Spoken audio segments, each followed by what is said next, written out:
Right. So I read Narziss and Goldmund, which a lot of people had never heard of.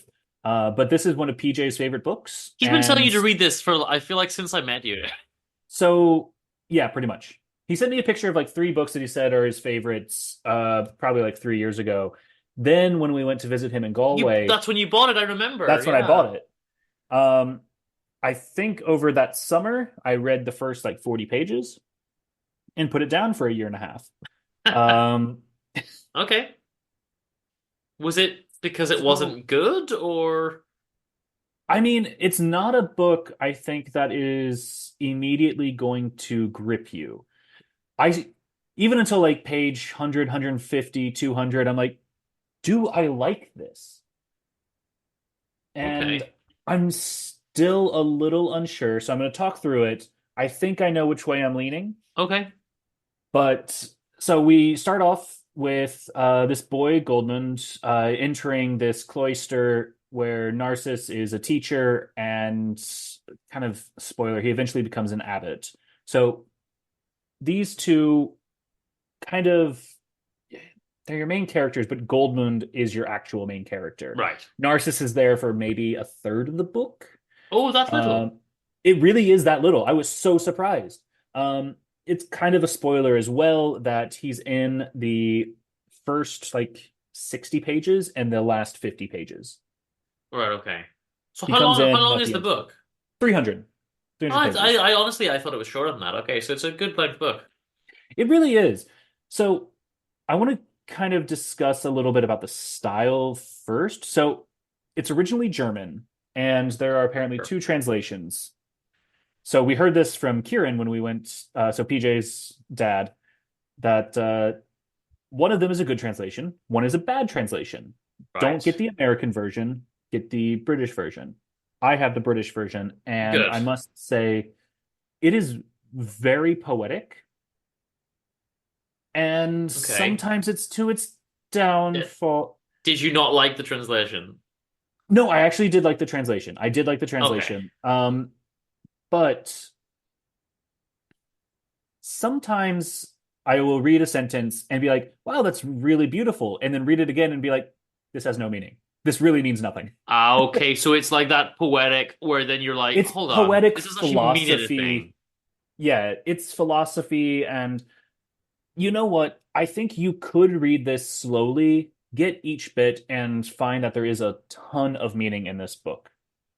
I didn't spend as much time with it, partly because I was reading it for this, Would I but like this? I'm getting there actually. Okay. Um, so one thing about this, so yeah, it's very poetic, and that to me makes it a bit meditative. Like I was able to just like lie Mm, down, read through this. I go at a pretty just relaxing pace with this because maybe I'm not always entirely paying attention to some of the philosophy in it because you can kind of skip those parts, but it immediately brings you back when you get to like the dialogue and like the key bits happening. Some okay. things do happen a bit fast. So like he's at the cloister and then he runs into a gypsy woman who he then leaves the cloister for because he feels like he's in love with her. They sleep together that night, and then the next morning she leaves to go with a husband that she has who beats her. It's like, Oh okay, goodness. Right. this happened in a page and a half. Oh wow, so this is not a padding type of book. This is just a Well, here's the summary of what's going on. it'll have a lot of what's like his internal feelings and his emotions, and it puts his emotions into the words very well. I feel like I understand this person by the way that Herman Hesse writes. Okay. Um, Other thing is Herman Hesse is known for Steppenwolf, probably a bit more famous. That's the one I've heard But of. Yeah. yeah, I did actually have earlier this week, so or last week, I had it on my desk, and the person next to me is like, "Oh, Narcissus and Goldman. I've heard of that. I heard it's really, really good."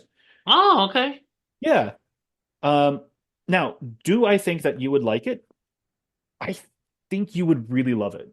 Really? I think Okay, of that all the surprises me. books I think of all the books that I have read, that this book is for you. Wow, because Like it didn't sound like that's where you what you were gonna say. no, yeah, I think you would like this character. I think you would like the way it's written, and I think you would like Okay. some of the ways that some of the things that happen in it. Um, so we were talking earlier about, like the mother who died after being so relieved that like the family's Yes. okay.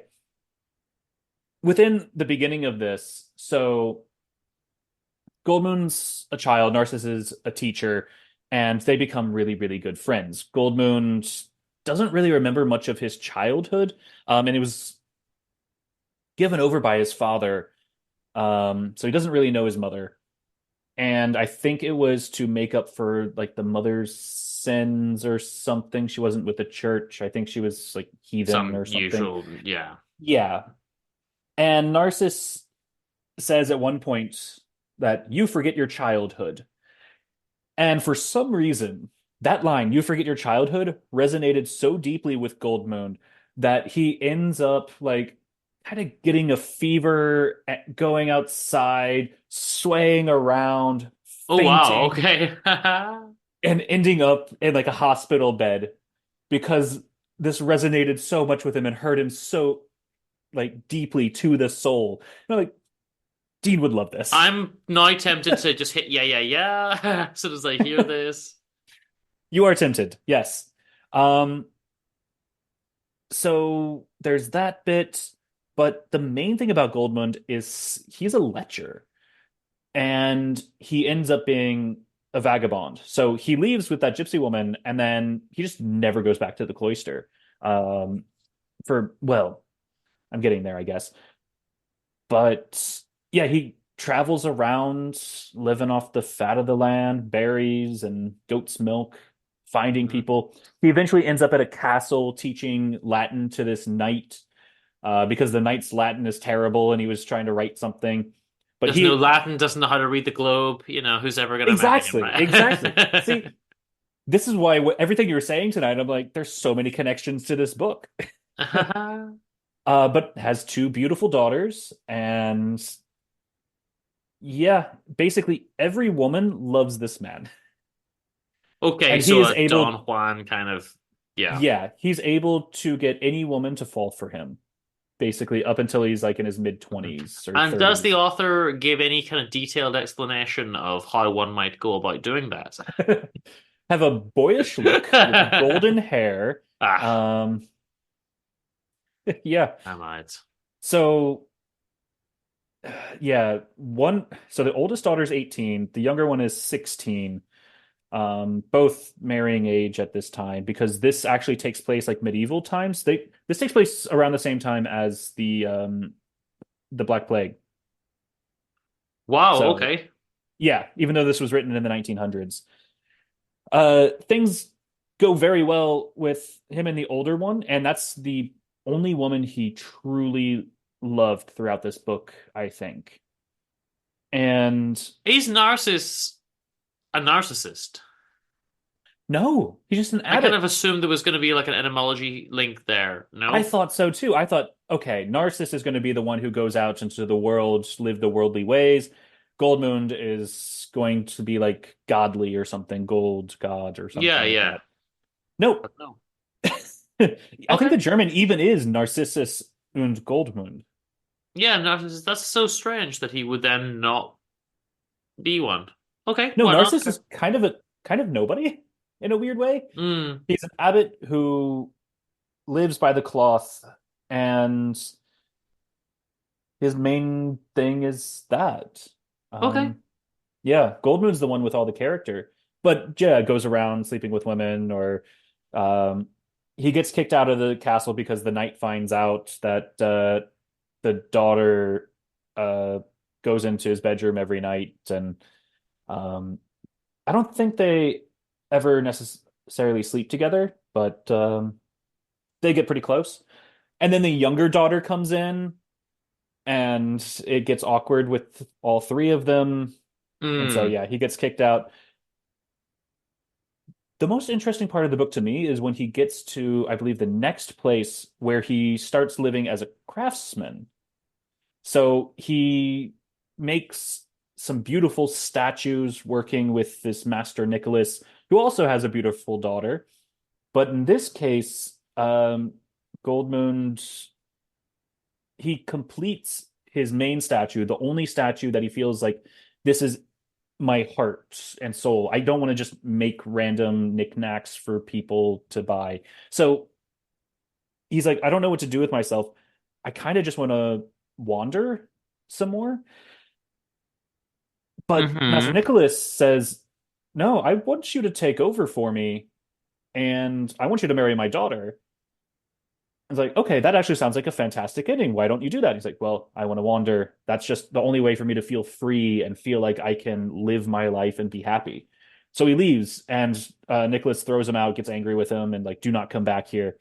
He does eventually come back, but this is after Master Nicholas has died, and it's unfortunate that they could never mend that relationship. The Hmm. daughter is still there, but never married.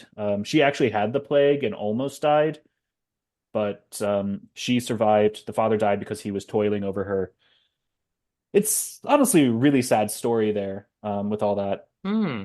Goldman ends up killing a couple people as well. One person tried stealing from him, so he was asleep and then woke up while that was happening, and the guy started choking him, so he stabbed the guy who was choking him. So self-defense. Um, So a lot is happening in yeah, this book. there's a lot of things. It is a journey is how Hmm. I would describe this book. I'm trying to think of something that most people would know that's just like a person going from like nomadic from place to place to place with this little story happening almost episodic throughout.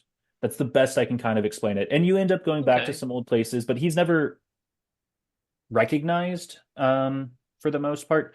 At one point, he meets some, I don't know if she's like a countess or something, but Count finds that he's in her room. He says, oh no, I'm just stealing from her, but he was in bed with her for a bit. Um, Hmm. so he's about to be put to death. Ah, And that is not ideal. no, no, it is not. But it is just for stealing and not for like besmirching her good name. So that was good of him because he was kind of protecting her. And then who's to give him his last rites? Narciss. And Narciss had basically Okay. pleaded and gotten a pardon for Goldmund to come back to the cloister. And that's where he makes some more statues and feels generally happy. He's able to, because all the abbots that he knew when he was a kid have passed away, so he makes them like saints and Hmm. puts them Hmm. into wood. Even the only woman he loved, Lydia, um, he makes a statue out of her, and it's one of the most beautiful statues of all time. So, um, yeah, it's really nice. But then I'm getting into like the last like 20, 30 pages now where he does Which all of you've that. read during the show. Yes. During the breaks.